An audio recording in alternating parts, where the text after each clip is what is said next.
Tak, ahojte priatelia.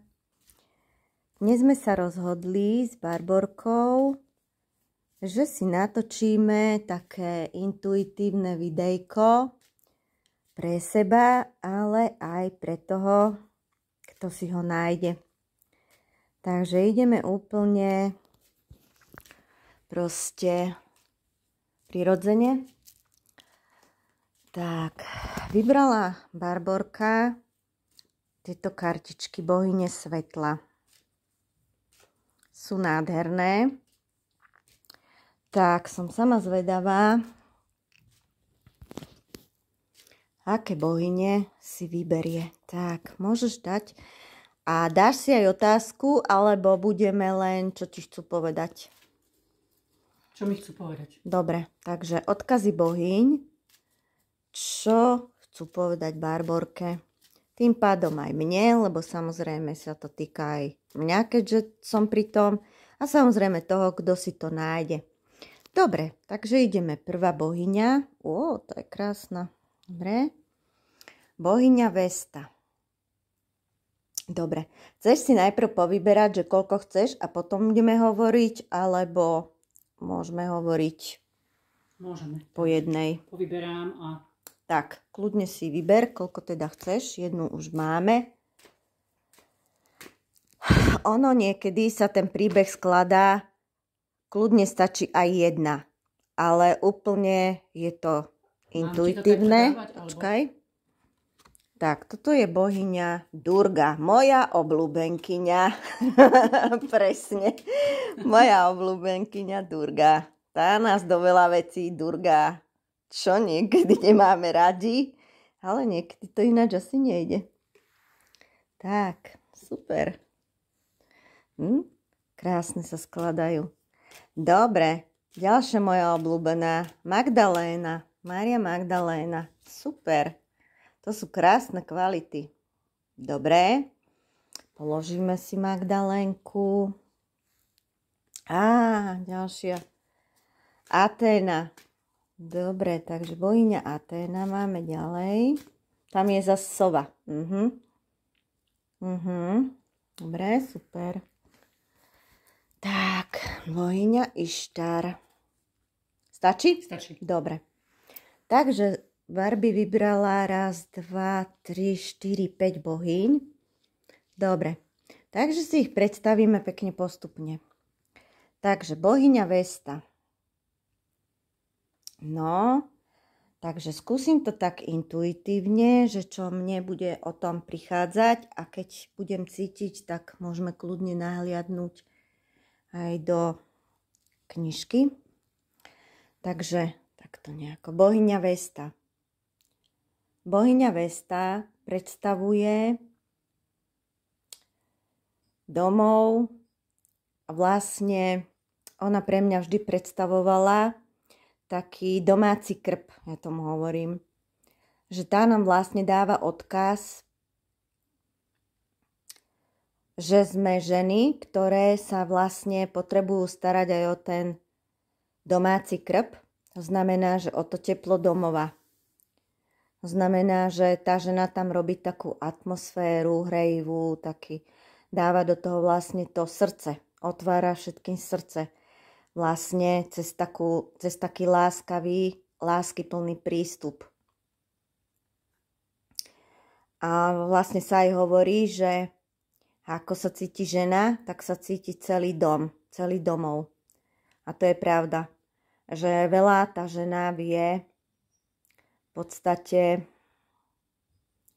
veľa vie urobiť tú domácu atmosféru a veľa vie vlastne svojim vnímaním a správaním meniť tých ľudí okolo seba, nielen v svojom domove, ale vlastne aj kde sa všade pohne.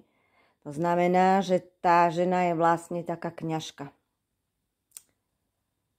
Sa dá povedať. No, to je krásny odkaz. Ja si myslím, že to sa týka vlastne každej ženy, ktorá má aj rodinu v podstate, ale aj keď nie, to je jedno. No, tak toto je tá moja obľúbená Durga. No. Durga. Durga sa mi spája s takou ohnivou energiou, čo sa na tom smejem, keďže som strelec, tak mňa dosť dobre Durga, ten oheň vo mne, ale ona nás v podstate dáva dobrovoľne do tých akcií, poviem to, že urobiť akciu, ktorú potrebujeme, alebo aktivitu, alebo rozhodnutie. A v podstate, keď sa nám do toho nechce, tak to potom prichádza Durga, ja hovorím, a Durga nás do toho, že jednoducho niektoré veci sme si ako duša zvolili. A práve dneska sme sa o tom s Barborkou rozprávali, keď sme boli v lese, že do veľa vecí sa nám nechce, čo si tá duša stanovila, ten svoj plán, ale jednoducho aj schádzame z tej cesty, aj nejdeme po nej, ale jednoducho tá Durga, alebo vlastne tí naši svetelní pomocníci sa veľmi radi o to postarajú, aby sme sa my na tú cestu jednoducho dali. Tak by som to povedala. Takže to je veľmi dobrá pomocnička Durga. Dobre. Ďalšia bohyňa je, tak toto skúsim, sa mi to svetlo odráža, Mária Magdaléna. Takže ja ju vnímam ako kňažku, ako ženu, ktorá sa učila spolu s Ježišom a vlastne spolu aj s inými ženami a učeníkmi posúvali vlastne to učenie o láske. Že zakladalo sa to vlastne tiež na tej čistej láske a ona nás na to odkazuje, že vlastne my sme sa sem na zem prišli učiť cez telo aj zažívať tú čistú lásku.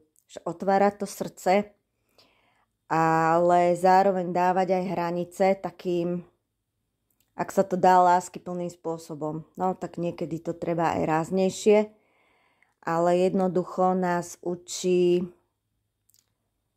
tej čistej láske bez podmienok, ale učí v nás rozvíjať aj to ženstvo. Vedie nás cestou ženstva, tak by som povedala.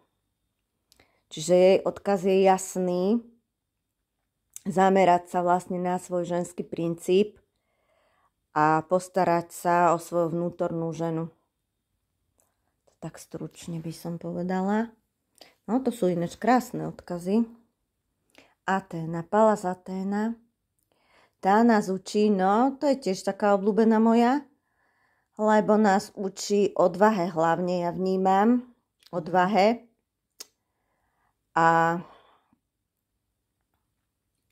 to je teraz aj v týchto časoch veľmi dôležité. Ja to tak poviem, ako to v poslednej dobe mi ide, že máte gule na to, na čo potrebujem. A veru, že sa to učím o 100-200 aj ja, aj Barbie, aj spolu sme si vlastne tak prišli do cesty, že vlastne sa to učíme riadne, tej odvahe. Takže v podstate tá Aténa nás učí aj také cieľavedomosti, vytrvalosti a v podstate aj tak stáť trošku pevne na zemi, by som povedala. A vlastne, keď treba robiť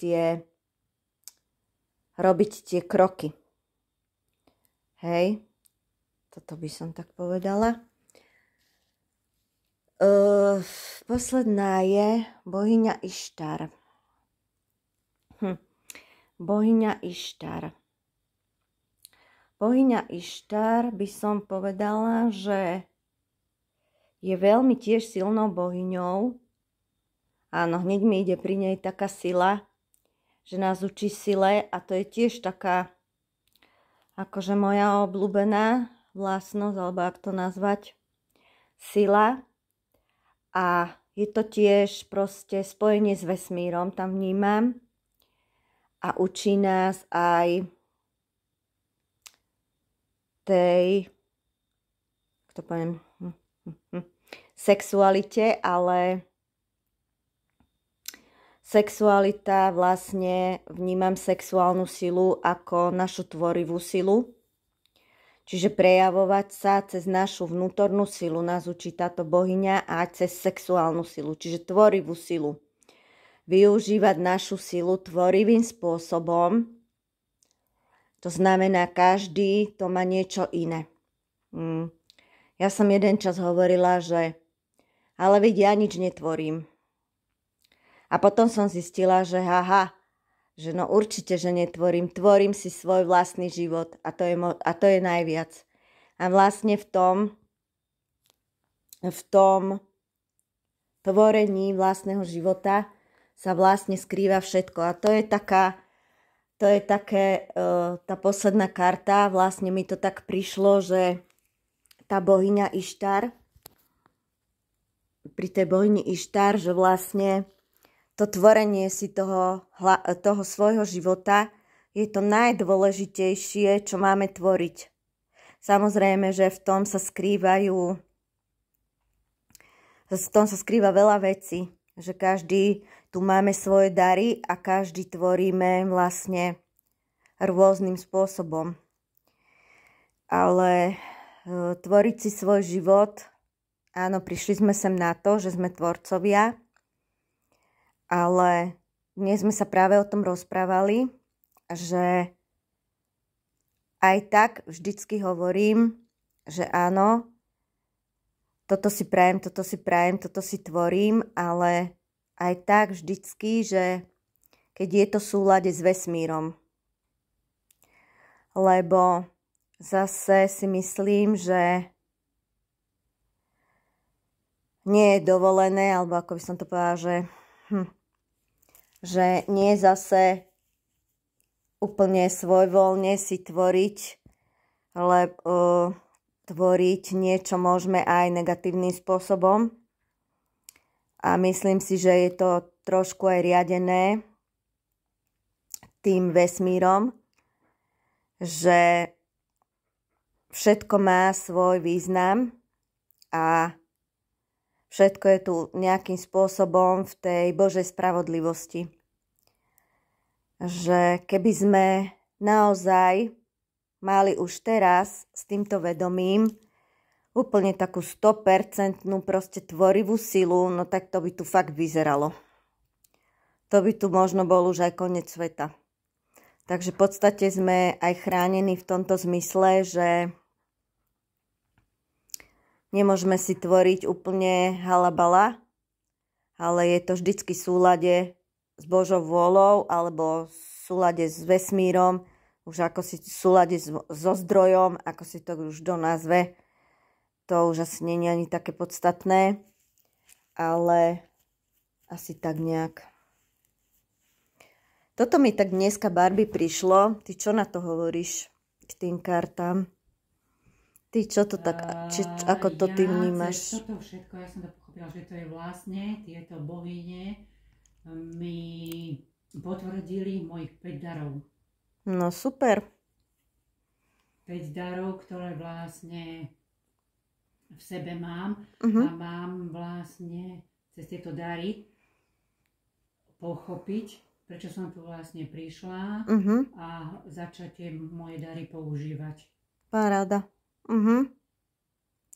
A to sa mi vlastne páči aj na týchto kartách, alebo na vykladacích kartách, alebo aj na iných spôsoboch, iných metodách, že vlastne nám vedia byť veľmi nápomocné. Ja nie som vykladačka osudu, ani nič také, ale páči sa mi to, že sa tam vždycky vyskladajú také príbehy cez tie karty, ktoré nám môžu veľa vecí osvetliť, alebo teda pomôcť, pochopiť, alebo vybrať si nejakú cestu.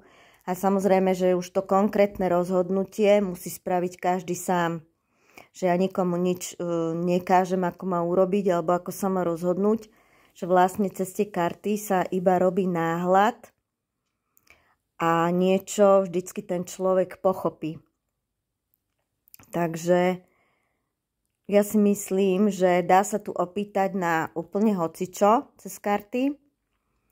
A aj tak sa vždycky proste vyskladá taký príbeh, čo je pre toho človeka vždycky, ale aj pre toho, kto to vykladá, čiže aj pre mňa a pre tých, čo si to teda aj nájdu, vždycky veľmi zaujímavé.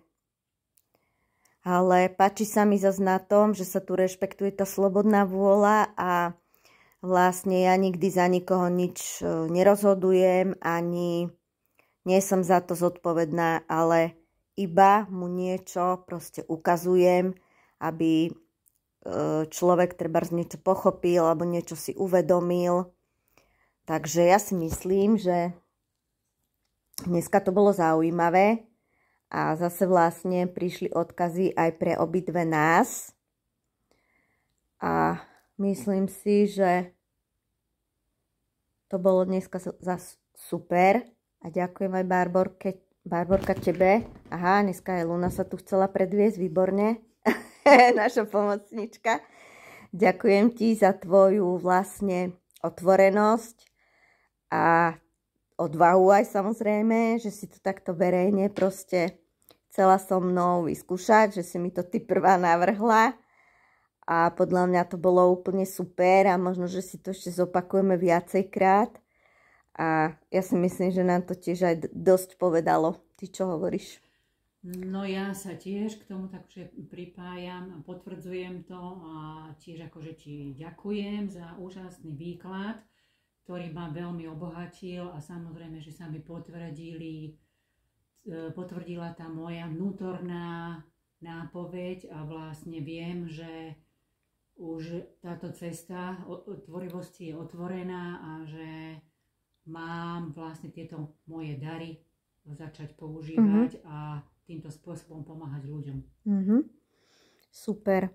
Tak, ďakujem ti a ďakujeme aj našej Lune, že nám pomáhala. No a už som zvedavá proste na vás, že či vám to nejako pomohlo, môžete prípadne napísať aj do komentárov a tešíme sa na ďalšie videjko, takže nech vám je to prospešné. Majte sa krásne, ahojte. Ahojte.